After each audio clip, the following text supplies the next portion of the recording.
Empezamos por si tiene usted previsto algún viaje a Canarias dentro de poco. Pues la verdad es que no tengo previsto ningún viaje en este momento. Pero vamos, ni a Canarias ni a ningún otro sitio. Tengo la agenda vacía para seguir viajando por toda España. Estamos visitando todas las regiones y por supuesto estaremos en Canarias. Le preguntaba por Canarias porque se puede interpretar que la posición que mantiene su partido respecto a la polémica del reparto de los inmigrantes, menos las líneas rojas que han establecido, parece, ¿no?, que implica dejar solo a Canarias con el problema. Y sin embargo crecemos en Canarias. Y yo creo que eso es muy significativo. Yo creo que los canarios entienden perfectamente nuestro mensaje. Evidentemente, en estos momentos son de los españoles que más están sufriendo la inmigración, pero yo creo que los canarios con sentido común entienden que la solución no es seguir repartiendo y repartiendo los que entren, sino impedir que se siga entrando. Y ese es el mensaje de Vox, y el mensaje de Vox tiene un gran respaldo en Canarias. Es uno de los lugares donde más hemos crecido en elecciones anteriores y nosotros no vamos a cambiar nuestro discurso. ¿Qué cree que debería estar haciendo el gobierno de Sánchez y no hace para controlar la inmigración? Porque el problema surge ahora por el reparto una vez que han llegado. Pero ¿qué puede hacer el gobierno de verdad para que realmente no entre? Porque también hay una ley internacional que obliga a que si encuentras cayucos y están en peligro las vidas de las personas que viajan ahí, te obliga a recogerlos. ¿Qué es lo que puede hacer el gobierno y no está haciendo? Bueno, en realidad el gobierno lo que tiene que hacer es dejar de llamarlos, dejar de hacer políticas que llegan a esos lugares de procedencia de la inmigración ilegal y que hacen de alguna manera la campaña de marketing de las mafias del tráfico de personas. El gobierno tiene que dejar de lanzar el mensaje de que el que entra ilegalmente en España se puede regularizar. El mensaje del gobierno en los últimos meses ha sido que se iba a regularizar, pues no sé si eran 700.000, 800.000 o 900.000 personas que han entrado ilegalmente. Esa es una noticia que llega al norte de África absolutamente amplificada y que sirve para que las mafias del tráfico de personas se enriquezcan y para que los flujos sigan aumentando. Eso en primer lugar. Hay que lanzar un mensaje a los lugares de origen de que el que entra en España ilegalmente no va a poder regularizarse nunca. Es un mensaje muy contundente, pero yo creo que es el único mensaje posible para empezar a detener la inmigración masiva.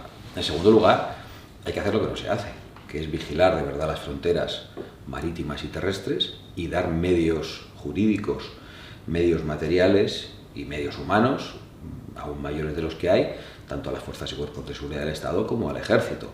Decimos que si hay personas en situación de riesgo en el mar, deben ser ayudadas.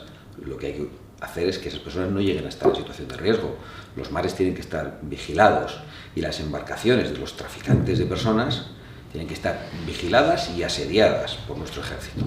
Hay muchas cosas que se pueden hacer, pero desde luego no se está haciendo ninguna de esas y los flujos llegan por España precisamente porque en otros lugares hacen políticas adecuadas, como en Italia, intentan cambiar las cosas poco a poco con las dificultades que hay y eso hace que dejen de entrar en Italia y vienen por España, porque el mensaje del establishment político español, y en este caso me refiero al Partido Socialista y al Partido Popular, que está dispuesto a pactar esa regularización con los socialistas, es que aquí todo se permite.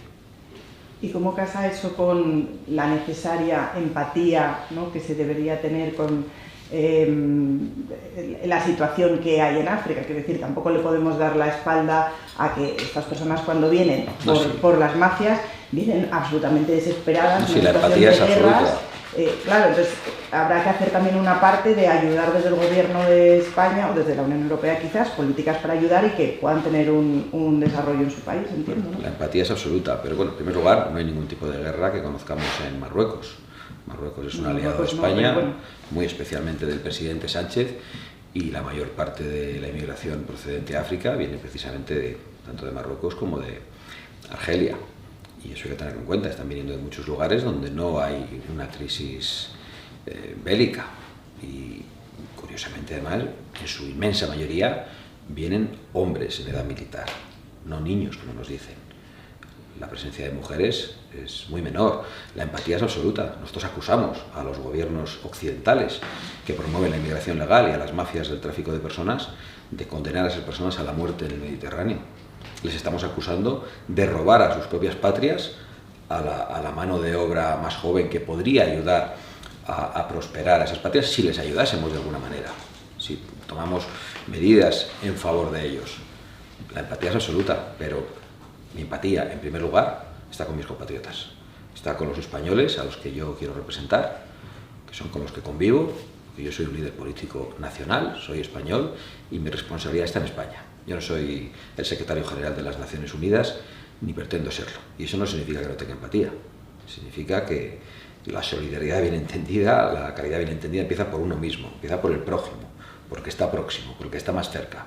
Y aquí hay mucha empatía o simpatía del mando del televisor, de gente que está con los pies encima de la mesa, viendo lo que muestran las televisiones y diciendo que entren todos, porque soy muy solidario, pero vive en un bloque sin ascensor y nunca he llevado la compra al señor que vive en el 5.º piso.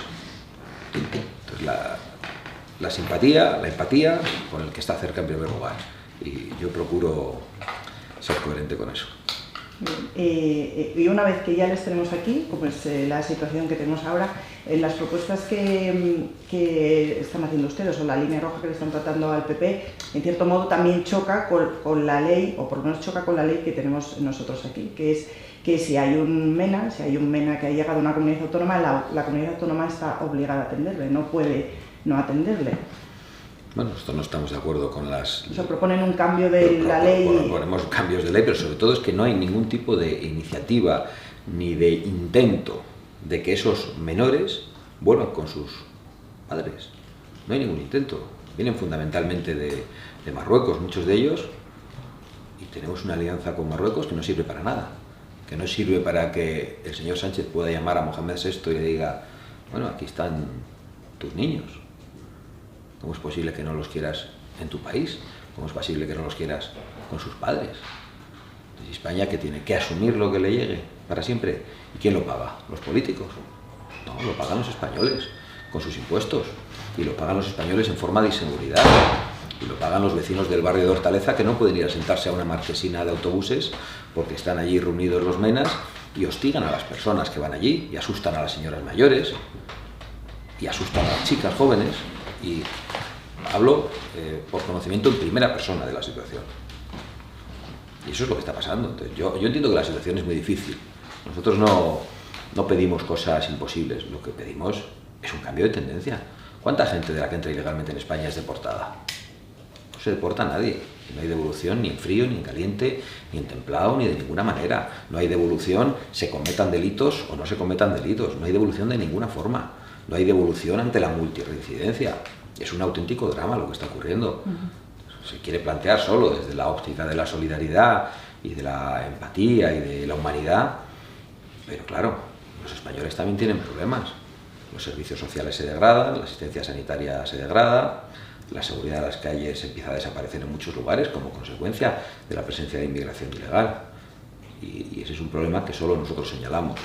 Yo entiendo que esto genera un debate, pero tenemos el respaldo popular, no solo de nuestros votantes, incluso de los votantes socialistas, que en las encuestas dicen lo mismo. Otra cosa es que siguen votando equivocadamente a este señor que les engaña y les miente, pero es lo que piensa la inmensa mayoría de los españoles. El problema es, ¿cómo les devuelves? Porque, claro, las propias mafias que los traen, lo primero que les dicen una vez que están viniendo es tirar toda vuestra documentación. Entonces no hay manera de saber si vienen de Marruecos o si cuando vienen gobernemos haremos todo lo posible para devolverlos, pero sobre todo haremos todo lo posible para que no lleguen.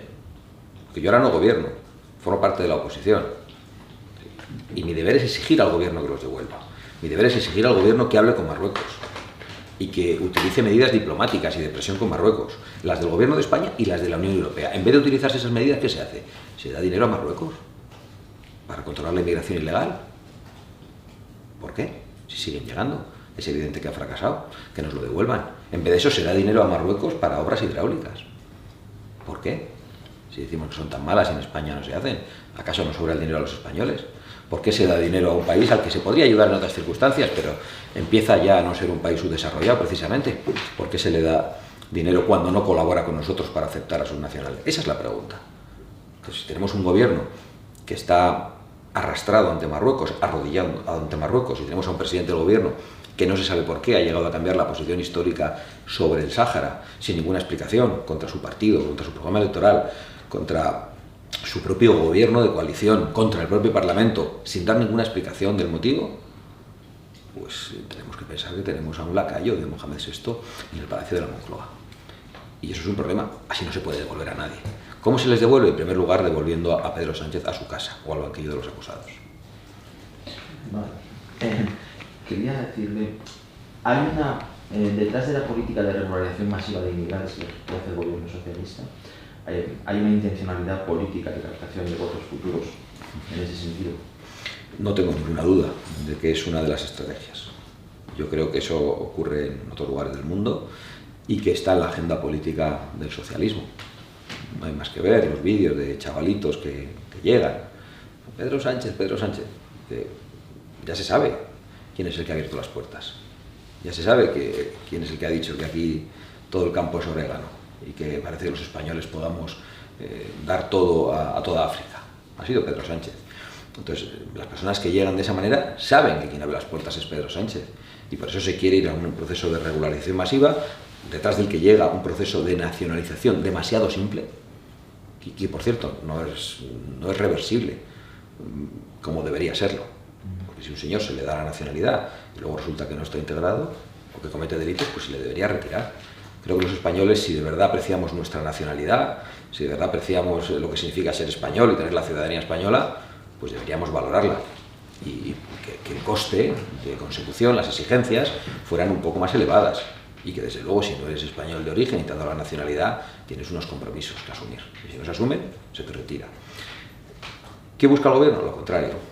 Dar facilidades, dar prebendas, mantener a una parte de la población con servicios sociales a costa de los que trabajan y así tener un voto cautivo, como ha hecho el socialismo en todo el mundo. Y eso acaba en Cuba y en Venezuela, con los países totalmente arruinados y acaba en tiranías. Eso es el socialismo.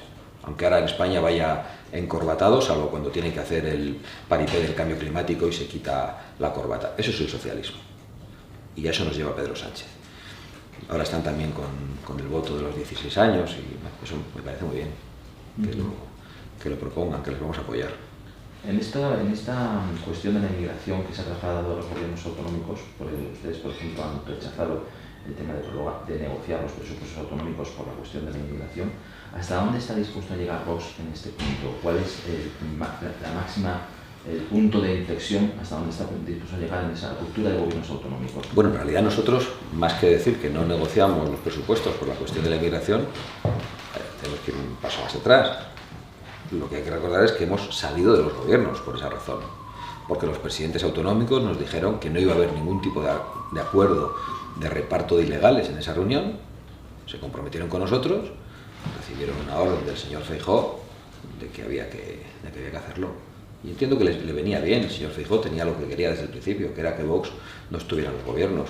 Vio que para Vox era un asunto importantísimo, que era una línea roja, y dijo, pues esta línea roja se la comen. Y Vox no se come sus palabras, Vox va hasta el final. Por lo tanto, ¿hasta dónde estamos dispuestos a llegar? Pues hasta el final. ¿Qué significa ir hasta el final? Pues que en este caso, si no hay una rectificación de lo que nos sacó del gobierno, no es posible, por supuesto, que apoyemos unos presupuestos. Tampoco nos vale ya, a estas alturas, simplemente una rectificación. Hace falta una rectificación en esa materia. Hace falta que las cosas que estaban acordadas con nosotros en los acuerdos de gobierno se cumplan, no como ha ocurrido en Baleares, que han decidido que no se derogaba la ley de memoria, y hará falta algo más, porque ahora estamos fuera de los gobiernos, antes estábamos dentro, con posibilidad de que se pusiera en marcha o se cumpliera aquello que formaba parte del acuerdo del gobierno. Ahora tenemos una dificultad añadida, es que estamos fuera de los gobiernos, con lo cual, ¿qué gesto tiene que hacer el Partido Popular para arreglar lo que ha roto? Pues yo creo que lo tienen que responder ellos. ¿Qué gesto tendrían que hacer? Pues no sé, la verdad que tienen que pensarlo. En primer lugar, arreglar todo lo que han roto y algo más. Pero estamos hablando sobre algo que es una fantasía, porque el Partido Popular está permanentemente acudiendo a las convocatorias de este gobierno, que es tan malo, tan corrupto, tan traidor, para llegar a acuerdos sobre inmigración. Parece que no se atreven porque nosotros presionamos, pero la voluntad es la del acuerdo. Entonces, nosotros vamos a llegar ahora a un acuerdo para que el Partido Popular inmediatamente después vuelva a llegar a un acuerdo con el gobierno en materia de inmigración. No es posible. Hay mucha gente que se pregunta, mejor dicho, En este caso, por ejemplo, ¿se podría dar un escenario en el que esa ruptura, a raíz de este asunto, pero que donde ya Vox no está en el gobierno, está en la oposición, a partir de ahí pudiese llegarse el caso extremo de que Vox permitiese una moción de censura a un gobierno del PP en alguna autonomía y el triunfo de esa moción de censura el gobierno de la izquierda porque Vox está fuera de los gobiernos? ¿Una moción de censura con la izquierda? Eso es... Que ustedes permitiesen un cambio de gobierno autonómico en alguno de los sitios. Eso es ciencia ficción. No va a suceder en ningún caso. Eso no puede suceder en ningún caso. En ningún caso. Ni en Valencia, en ningún caso. En Valencia igual la moción de censura la presenta el Partido Popular. Pero desde luego Vox no va a colaborar con la izquierda en ningún caso. Jamás va a permitir que en un gobierno autonómico vuelva la izquierda a gobernar. Vox podrá apoyar o no unos presupuestos, pero Vox no va a tener ningún acuerdo con la izquierda. Es más fácil que eso lo haga el Partido Popular. Insisto, el Partido Popular hace nada. El Partido Popular Europeo ha nombrado a Teresa Rivera. El Partido Popular Español se pasea por los actos del sindicalismo ideológico que apoya este gobierno. El Partido Popular Europeo homenajea a la pasionaria. El Partido Popular de Murcia se reparte los jueces con el Partido Socialista recientemente. El Partido Popular de Baleares dice que no cambia la ley de memoria histórica y que no quiere cambiar tampoco las políticas lingüísticas y por lo tanto renuncia al acuerdo presupuestario con Vox, donde era más fácil porque no nos habían echado al gobierno, no estábamos en el gobierno. El Partido Popular de Madrid, con la señora Ayuso, impide que Pedro Sánchez pueda declarar en la comisión de investigación. El Partido Popular de Extremadura se dedica a proteger al extremeño. Yo que soy vasco ya sé cómo acaban estas cosas. Acaban con chiringuitos y con la imposición de lenguas locales. Hay patrimonios culturales, lógicamente, pero acaban de otra forma. El Partido Popular andaluz se ha dedicado a arrancar 100.000 olivos para instalar placas solares y también ahora se dedica a la protección del andaluz. Bueno, los acuerdos, desde luego, parece que no los quieren con nosotros. ¿Y en los ayuntamientos llevarán el ultimátum con los presupuestos también al mismo punto que en las comunidades? Te lo pregunto porque el PP ahí puede jugar, como ha sucedido en otros ayuntamientos, con la opción de que el alcalde presente una moción de confianza. Sí. Y entonces en ese caso, si no se presenta una alianza de ustedes con la izquierda, él queda revalidado y sus presupuestos quedan automáticamente prorrogados, ¿no? Entonces, si ocurre lo de Burgos, si el Partido Popular se comporta en otros lugares como en Burgos, ocurrirá lo de Burgos. Es verdad que en muchos ayuntamientos este no es un asunto de debate en estos momentos, pero en donde lo esté siendo por circunstancias sociológicas o competenciales, pues lógicamente hay un riesgo de ruptura también de los gobiernos, pero nosotros ya saben que cuando salimos de los gobiernos autonómicos no dijimos que como consecuencia o por venganza íbamos a romper todos los gobiernos municipales. Nunca. No, me preguntaba a los ayuntamientos por si mantiene la misma posición que en las comunidades, es decir, no hay posibilidad de ningún pacto de izquierdas, porque ahí si en los presupuestos ustedes si los bloquean ahí, yo creo que el PP irá a provocar que... Lo que es imposible es que nosotros por acción participemos en ningún pacto con la izquierda. Bueno, eso puede pasar en un ayuntamiento pequeño donde un concejal se vuelve loco, ya ha pasado, pero eso le pasa a Vox, le pasa al PP y le pasa a todos los partidos. En España hay 8.000 ayuntamientos, muchos de ellos muy pequeños, y hay gente que por cuestiones municipales o personales de repente hace caso omiso de las instrucciones de la organización política. No, eso es la excepción.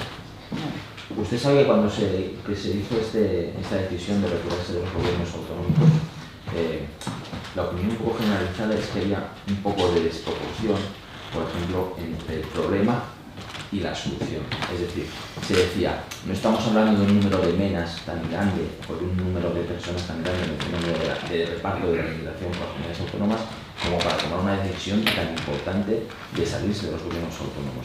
Esa era una opinión bastante recurrente y bastante frecuente en los círculos políticos. No sé qué le parece. Bueno, no creo que entre nuestros votantes, porque nosotros a día de hoy tenemos un respaldo mayor que entonces. Pero no es una cuestión de proporción, es una cuestión de si estás dispuesto a atajar el problema de raíz o no. Porque no se trataba de que fueran 40 o 400 menas los que se repartieran por todo el territorio nacional. Se trata de que después de esos venían otros. El problema es que abrías la puerta a que eso siga ocurriendo y nosotros no estamos dispuestos a eso. No, de ninguna manera. Es imposible que nosotros participemos de un acuerdo de esa naturaleza. Entonces no hay desproporción. Al contrario, creo que es una respuesta incluso suave para la gravedad del problema, porque no eran esos 400.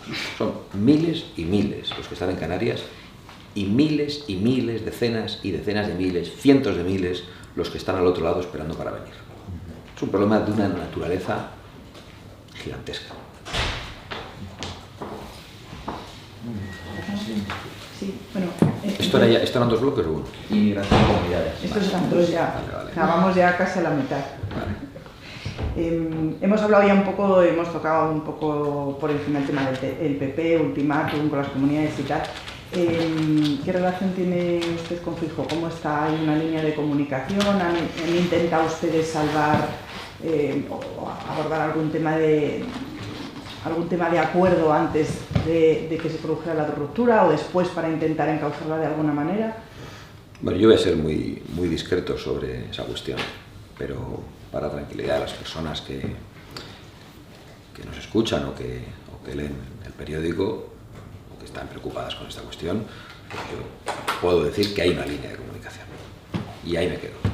Pero ¿y no nos puede decir si es suya? Porque sabemos, por ejemplo, con Pablo Casado usted tenía una relación previa de que habían conocido en el PP y hasta que se produjo, bueno, la sesión aquí un poco, creo que fue la moción de censura, ¿no? Que digamos que Pablo Casado cruzó ciertas líneas, ahí había yo creo que un cierto entendimiento personal, no sé si con Feijóo... No, pero el entendimiento personal existe, la relación institucional es correcta y la relación personal y el trato con el señor Feijóo es muy correcta.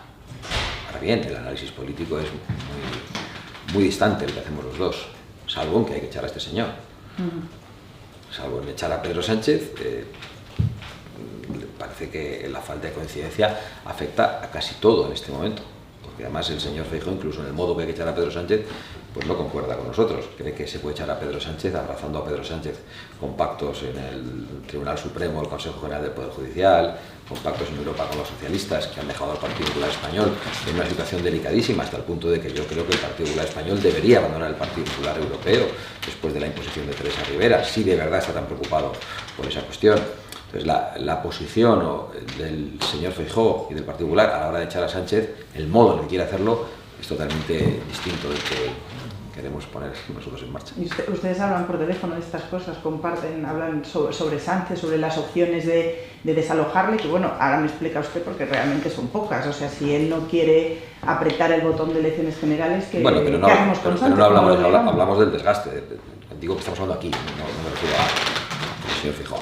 De lo que estamos hablando es de cómo se desgasta a este gobierno. Este gobierno se desgasta con movilizaciones, con acciones judiciales y con una oposición contundente, total. Y no se desgasta con pactos, por responsabilidad institucional. Eso desgasta a España, eso fortalece a Pedro Sánchez. Esa es la gran disputa, la gran diferencia que tenemos con el Partido Popular en este momento.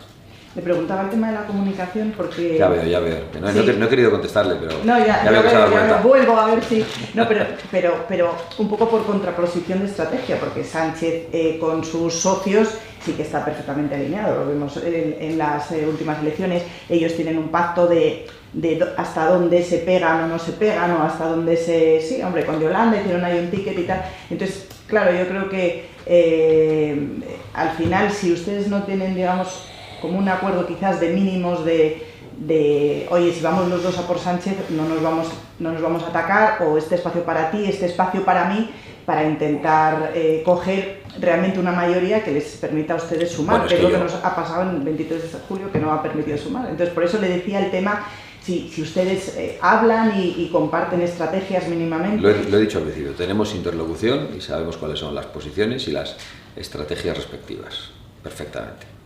Y yo, desde luego, no tengo ninguna interlocución con el gobierno. Digo, también para tranquilidad de los que nos escuchan, evidentemente, Vox no tiene ningún contacto con el gobierno de ningún tipo, hasta el punto de no responder al teléfono a Pedro Sánchez desde la pandemia, que fue la primera vez que nos llamó. Y tenemos interlocución con el Partido Popular. Es verdad que es sin posibilidades de acuerdo por el momento, pero hay interlocución. Si después de lo que pasó en las últimas elecciones generales, en un hipotético escenario en el que el señor Feijóo le pidiese a ustedes que no se presentasen en determinadas circunscripciones donde, según la teoría del PP, esa presentación supuso la división del voto del centro-derecha, ¿usted qué le diría? ¿En qué circunscripciones no se va a presentar el Partido Popular? En todo caso, yo no concibo la política de esa manera, de hablar con otro líder político y ver cuál es el espacio de cada uno. Yo concibo la política de una manera más sencilla, que es que tengo unos principios, los defiendo, los ofrezco a los ciudadanos en todo el territorio nacional. Las excepciones que pueden existir a eso podrían hablarse, podrían plantearse. El problema es que el Partido Popular en las elecciones del 23 de julio tenía una obsesión mayor en destruir a Vox que en descabalgar a Pedro Sánchez. Hasta el punto de que ofrecían pactos permanentemente a Pedro Sánchez. El señor Feijóo, en el debate con el autócrata en televisión, le ofreció 5 pactos. Pero permanentemente en todos los mítines, durante toda la campaña, ofrecía pactos a Sánchez. Pero me quedo con una parte de la frase de que usted se podría hablar en ese sentido. Yo creo que se puede hablar de todo lo que no afecte a los principios. Las cuestiones tácticas, estratégicas, esos no son principios, evidentemente se puede hablar. Nosotros no somos cerriles, hemos podido hablar con el Partido Popular teniendo unas diferencias extraordinarias y hemos podido formar parte de gobiernos, hasta que hemos pensado que ya no podíamos formar parte de ellos. Nosotros siempre estamos dispuestos al diálogo, no con todos, es evidentemente, pero sí estamos dispuestos al diálogo para echar a Pedro Sánchez. No estamos dispuestos al diálogo con los separatistas, como sí lo está el Partido Popular, no estamos dispuestos al diálogo con el gobierno de la traición, de la corrupción y la mentira, como sí lo está el Partido Popular. A pesar de todo, pues sí estamos dispuestos al diálogo con el Partido Popular para convencerle de que está equivocado. El problema es que, claro, Pedro Sánchez tiene opción de pactar con todos los demás partidos de la Cámara, lo hemos visto, tiene una amalgama ahí en el que hay progresistas, hay conservadores, hay un poco de todo, él tiene capacidad para hablar con todos y pactar. Pero ustedes no, el PP y ustedes pueden pactar solo ustedes dos, y si entra usted en la ecuación, entonces ya no entra el PNV, por ejemplo, ¿no? Entonces, para que pueda haber una suma que dé mayoría absoluta y realmente pueda salir Sánchez del gobierno, pues realmente el PP debe de crecer en el sentido de quitarle votantes a Pedro Sánchez, porque si no, él va a seguir teniendo una base que luego le permite llegar hasta la mayoría absoluta metiendo a todos los demás socios que pasen por allí en el Congreso. Si el PP rebaja un poco su estrategia para intentar ir a ese electorado y entonces ustedes le atacan por blando, pues entonces... Pues nos votan a nosotros, ¿no? Bueno. O les votan a ustedes, pero tampoco quiere decir... No es un problema, ¿no? Porque se sumaría... Que no habría que hablar mínimamente para intentar repartirse los espacios de la derecha y no pisarse de cara a poder llegar a una suma que permita de verdad... Pero yo creo que esa reflexión tendría que hacerla el Partido Popular, no nosotros. Vox está muy claro dónde está desde hace mucho tiempo. Vox está en una posición firmísima en defensa de la unidad nacional y contra el Estado de las autonomías, sabiendo las dificultades de cambio que tiene eso. Vox está en una posición de una gran fortaleza en la defensa de las fronteras y en el rechazo a los procesos de inmigración ilegal. Vox se opone a las agendas globalistas no votadas por los españoles, bien sean en forma de Agenda 2030 y de Pacto Verde Europeo, o de reducción de las cuotas pesqueras, o de acuerdo de Mercosur, o lo que sea que no hayamos votado los españoles. Vox se opone a la entrada de los lobbies en los colegios, a adoctrinar a los niños, incluso a corromper a los niños, hablándoles de cosas que los niños todavía no deben conocer. Vox se opone a que suba la presión fiscal, es más, propone una gran rebaja fiscal y un recorte de los gastos políticos e improductivos del Estado. Pues eso es lo que nosotros defendemos. El que defienda otras cosas, pues tendrá que elegir, no sé cómo decirlo, otro caladero donde pescar. Nosotros no nos vamos a mover de ahí. Nuestra única estrategia es defender nuestros principios. Que hay otros que están en los laterales y un día van para un lado, otro día van para otro, pues lo tienen que explicar al electorado. Son ellos los que generan confusión. Un día quieren ir a los actos de UGT y otro día quieren mostrar a los ciudadanos que son contundentes en la defensa de principios, valores y políticas, tanto como lo hace Vox. Pues igual no es creíble para los ciudadanos. Pero ese no es un problema de Vox. El Partido Popular creo que tiene que pararse a reflexionar para saber qué es lo que defiende exactamente. Porque además confunde a sus votantes. A mí a veces me paran algunas personas del Partido Popular por la calle con mucho respeto y mucho cariño y dicen hay que unirse, ¿no? Porque yo voto al Partido Popular. Y cuando les pregunto que me digan 3 cosas por las que votan al Partido Popular, empiezan a balbucear. Y cuando les veo en esa situación me da un poco de lástima, digo, díganme una. y siguen balbuceando. Y solo dicen, hay que echar a Pedro Sánchez. Sí, yo estoy de acuerdo en eso. ¿Pero para qué? Para hacer todo lo que he dicho antes. Echarlo para echarlo, no. Entonces, la posición de Vox es muy firme. Yo creo que Vox ha hecho una gran contribución a la política española, porque ha dado voz y ha dado representación a muchos millones de españoles que no la tenían. Yo sé que a muchos les parece un brindis al sol, una exageración, un imposible. Nuestro rechazo al Estado de las autonomías y nuestra propuesta de un Estado unitario. Pero es que hay un 25-30% de los españoles en las encuestas desde hace mucho tiempo que están en esa posición y no tenían representación parlamentaria. Y así con todo, la oposición a las políticas contra la vida, la oposición a las políticas migratorias, la oposición a la entrada de esos lobbies en los colegios, eso está en la sociedad, pero no tenía representación política. Si Vox no está, nadie lo dirá. Entonces nuestro planteamiento político es que es distinto del resto de fuerzas políticas. No estamos pensando en un espacio político, en cómo nos lo repartimos con los demás. Si diciendo lo que decimos nos votan el 10%, pues bienvenido sea, y si nos votan un 20%, mucho mejor. Pero nosotros no vamos a cambiarlo. No vamos a hablar con otra fuerza política para decir, ¿hasta dónde llega usted? ¿Hasta dónde llego yo? Es que además son los ciudadanos los que deciden. Me parece incluso una falta de respeto a los ciudadanos que los políticos hiciéramos ese planteamiento. El problema es que hay una parte de la izquierda, ya no hablo del centro izquierda, sino de la parte más... ¿Quién hay de centro izquierda en España? En el Parlamento ahora. No, en el Parlamento ya no queda nieve, pero hay votantes, ¿no?, que quizás son más centrados, están más a la izquierda y que les da realmente miedo votar al PP o incluso quedarse en casa en abstención, que es lo que se vio en el 28M, porque va a venir Vox. Y entonces Vox son los nietos de Franco. Y entonces volvemos a tener a Franco en el gobierno, porque Vox va a llegar de la mano del PP. Entonces, en cierto modo, ustedes con ese discurso tan firme, que va a unas posiciones que generan cierto miedo, podemos decir, está provocando una movilización que a lo mejor en otro momento hubiera hecho que el 23J Sánchez no hubiera salido porque esa gente se hubiera quedado. Bueno, yo creo que la movilización de la izquierda contra Vox la provocó el Partido Popular y los medios del Partido Popular, la provocó la señora Guardiola, amplificando cualquier cosa que pareciera un error en Vox o una exageración. O sea, fue el Partido Popular el que atacó a Vox con una dureza extraordinaria durante aquella campaña, a la vez que ofrecía pactos a Pedro Sánchez. O sea, a mí me parece muy bien, de verdad, que el Partido Popular intente conseguir el voto del centro izquierda, que el señor Feijóo vaya a los actos de la UGT, que recuerde que votó a Felipe González, que el señor Juanma Moreno diga que vuelva al Partido Socialista de Andalucía porque necesitan al Partido Socialista.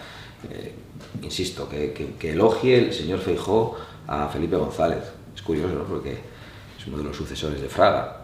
Yo precisamente cuando el señor Feijóo decía que estaba votando a Felipe González, iba de la mano de mi padre a escuchar los mítines de Manuel Fraga. Me parece muy bien que ellos elijan su espacio político, pero el nuestro es el nuestro. Es que no hay discusión. Y yo creo que a un gobierno como el de Sánchez no se le echa con cálculo de ese tipo. Se le echa con una oposición feroz, con una oposición implacable. Porque lo que está pasando en España no es cualquier cosa. No estamos en una situación democrática normal. Estamos ante un gobierno que está dispuesto a la mentira a los españoles, lo ha demostrado en todos los procesos electorales, a traicionarlos por la gente con la que acaba pactando, que son los enemigos del orden constitucional y de la nación. Está dispuesto a la corrupción, todo el entorno de Sánchez imputado. En cualquier circunstancia, en cualquier país habría dimitido cualquier gobernante. Es más, Pedro Sánchez había exigido, en circunstancias mucho menores, la dimisión de todo el gobierno. Y estamos ante un gobierno dispuesto al crimen. Porque en Valencia está por un lado la negligencia de unos y por otro lado el crimen de los otros. Y sin ninguna duda el crimen calculado y frío de ralentizar la ayuda, de no enviarla a tiempo para que una comunidad gobernada por otros se vea envuelta en un problema y no tenga consecuencias políticas, ese crimen lo ha cometido Pedro Sánchez. Y ante un personaje siniestro de esa naturaleza, pues hay que hacer todo lo posible. Y yo creo que Vox lo está haciendo. ¿Usted cree que hay un escenario posible judicial de una imputación de Pedro Sánchez? ¿Un escenario posible, perdón? Judicial posible de una imputación de Pedro Sánchez. Bueno, yo creo que lo hay. Yo le he hecho una pregunta 14 veces y la vuelvo a formular aquí. ¿A cuántos consejeros delegados de las empresas cotizadas que dependen de la regulación pública, es decir, de Sánchez, llamó él personalmente para que recibieran a su mujer? Para que su mujer les presentase un negocio, una cátedra. a que enviaran alumnos. ¿A cuántos llamó? Se lo he preguntado 14 veces en la tribuna del Parlamento. ¿No ha contestado? Ninguna. Es más, el otro día solo le hice esa pregunta en la sesión de control. Y no la contestó, dijo que evidentemente él sabía la respuesta, pero que era yo el que tenía que demostrarlo. Oiga, usted no está en la sala de lo penal de un tribunal, está en el Parlamento, es el presidente del gobierno, tiene que contestar a esto. Contestó como un acusado en la sala de lo penal. ¿Y por qué no lo dice? Porque si no llamó a ninguno era muy fácil decir a ninguno. El problema es que llamó a algunos. Él mismo se ha autoacusado. Porque en un Parlamento negarte a contestar es una autoacusación. Él sabe que llamó. Bueno, pues si no lo contesta en el Parlamento, yo espero que lo tenga que contestar en algún tribunal. Entonces, hay que saber si el presidente del gobierno se ha dedicado al tráfico de influencias directamente, no ya a sus familiares, que lo parece, directamente. Y por lo tanto hay un escenario posible de imputación. También quiero decir que Pedro Sánchez es capaz de ser imputado y de permanecer en el poder. ¿Usted cree que esa situación se daría? Creo que se daría y además creo que el Partido Popular lo ha facilitado con el acuerdo en el ámbito judicial que protege al Partido Socialista en el Supremo y que desde luego le protege en el Tribunal Constitucional, como ha protegido a los socialistas corruptos de Andalucía, que han acabado exonerados de toda responsabilidad ante un latrocinio inmenso de las arcas públicas. Entonces estamos ante una situación trágica. Estamos frente a un tipo que está dispuesto a hacer cosas que no se conocían en la política española. Y más allá, ¿usted ve posible que ante una posible imputación de Pedro Sánchez se pidiese un suplicatorio al Congreso y se diese la situación de que el Congreso no concediese ese suplicatorio? Absolutamente. Absolutamente posible. Absolutamente posible, porque toda la chusma que apoya a Pedro Sánchez diría que hay lawfare y que por lo tanto los jueces los maneja directamente desde la tumba el generalísimo Francisco Franco y que por lo tanto no hay que conceder el suplicatorio. Diría cualquier cosa. Yo creo que es una posibilidad perfectamente factible. Y ante una situación hipotética de ese tipo, ¿qué se hace? Pues resistir hasta que lleguen las elecciones con todo el acoso parlamentario en sede judicial a través de las acusaciones populares y con movilizaciones en las calles. No hay otra fórmula. ¿Usted cree que hay elecciones en el 27 de marzo? Yo creo que él hará todo lo posible por llegar al 27, con imputación o sin ella, con presupuestos o sin ellos. Creo que hará todo lo posible por llegar al 27 porque él necesita el poder para defenderse de las investigaciones judiciales. ¿Y ustedes no ven como vía la opción de intentar una moción de censura con Junts que fuera instrumental simplemente para convocar elecciones? ¿Ustedes, el PP...? Sobre el papel, votar conjuntamente con otros, con los que no tenemos nada que ver, para echar a Pedro Sánchez y convocar elecciones, ya hemos dicho, por activa o por pasiva, que nos parece muy bien, pero tampoco queremos confundir a los españoles sobre las posibilidades de eso, porque empezar a acariciar esa idea permanentemente nos hace dar una falsa esperanza a nuestros compatriotas. No podemos olvidar que a Junts, a Esquerra Republicana de Cataluña, al Partido Nacionalista Vasco y a ETA lo que les interesa es que Pedro Sánchez siga en el poder. Necesitan una España débil y un gobierno débil y chantajeable, que es lo que tienen en este momento. Si ese gobierno es sustituido en unas elecciones por una mayoría parlamentaria distinta, pues esas fuerzas políticas tienen un problema a la hora de seguir chantajeando a los españoles. ¿Ustedes no tienen ningún hilo de comunicación ni con Junts ni con el PNV para intentar...? Cero. Nada. Es que yo los conozco muy bien.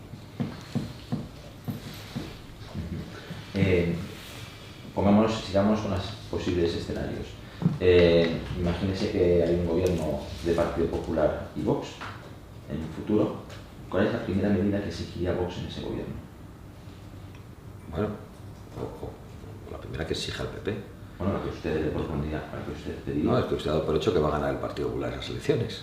Bueno, Entonces yo lo digo con toda la humildad, pero también con toda la ambición. Las elecciones no están convocadas ni se han producido, falta mucho tiempo y hasta el rabo todo es todo. Vox tiene una gran ambición para España. Vox no quiere ser simplemente una muleta en un gobierno. Vox aspira a ganar unas elecciones, que eso es difícil, sí, claro, pero ese es el objetivo de Vox. Entre los jóvenes ya somos la primera fuerza política. Es cuestión de tiempo que eso se extienda al resto de la población. Entonces, ¿qué es lo primero que nos gustaría hacer? No sé ni por dónde empezar. ¿cuál es su prioridad 1? La prioridad 1 es devolver a los españoles la libertad arrebatada por este gobierno. Empezar a que la gente pueda prosperar en España. Es acabar con la corrupción, es acabar con la desegregación, es acabar con la inseguridad. Es que es muy difícil poner un orden de prioridades. Yo creo que están funcionando tantas cosas mal en España que hay que dar una vuelta prácticamente a todo. Ayer me preguntaban, perdona que traiga esto, por mi color favorito. Y le digo, esto me lo suelen preguntar mis hijos. Y siempre les digo lo mismo. Para el cielo el azul, para los prados el verde. Me cuesta mucho decir qué es más importante que lo demás. Yo es que creo que están pasando cosas tan graves. ¿Qué es más importante? ¿Que deje de haber inseguridad en las calles y que las fronteras estén protegidas? ¿O que los niños en los colegios y su inocencia esté protegida frente a los activistas que entran en los colegios? Pues bueno, me cuesta elegir. Es que me parece todo realmente muy importante.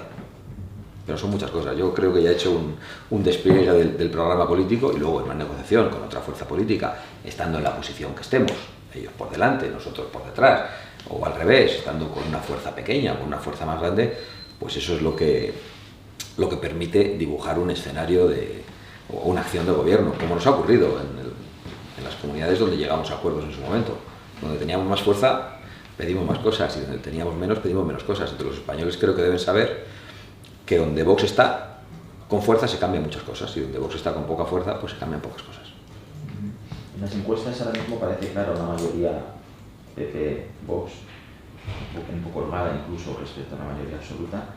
¿Qué podría pasar en España de aquí al 27 para que eso no sucediese o cambiase esa tendencia? Cualquier cosa.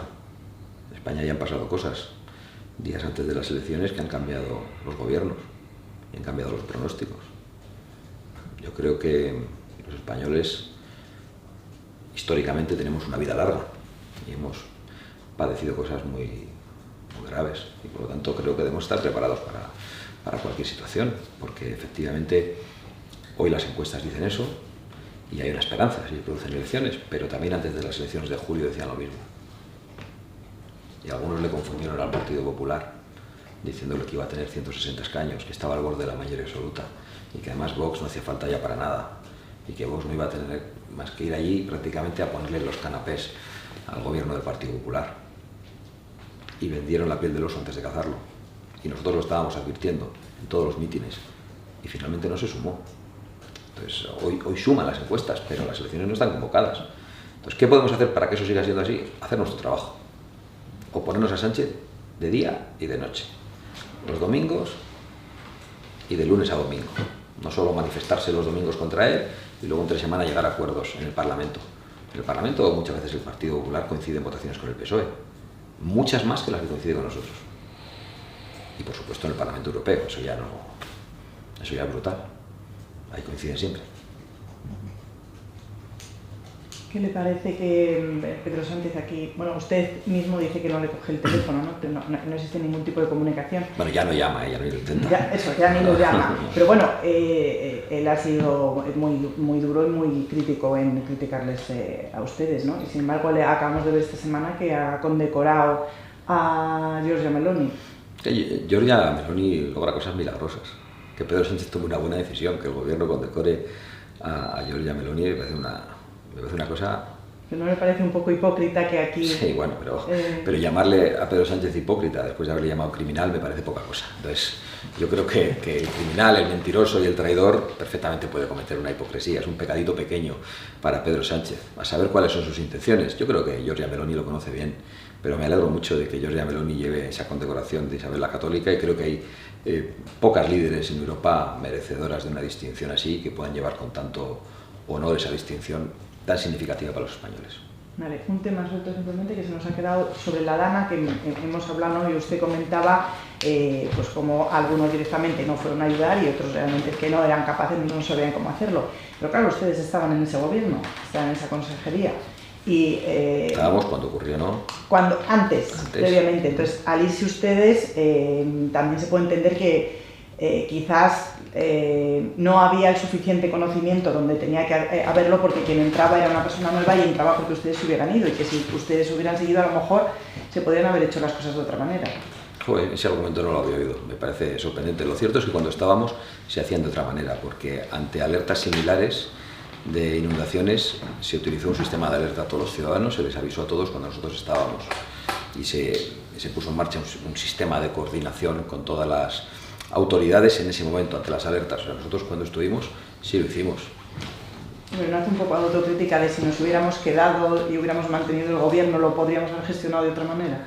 Hombre, yo creo que la autocrítica la tiene que hacer el que nos echó del gobierno. Sí, claro, por supuesto. Que es el señor Feijóo y los señores del Partido Popular y el señor Mazón, que nos dijo que no iban a llegar a un acuerdo sobre inmigración y convirtió en imposible nuestra presencia en el gobierno.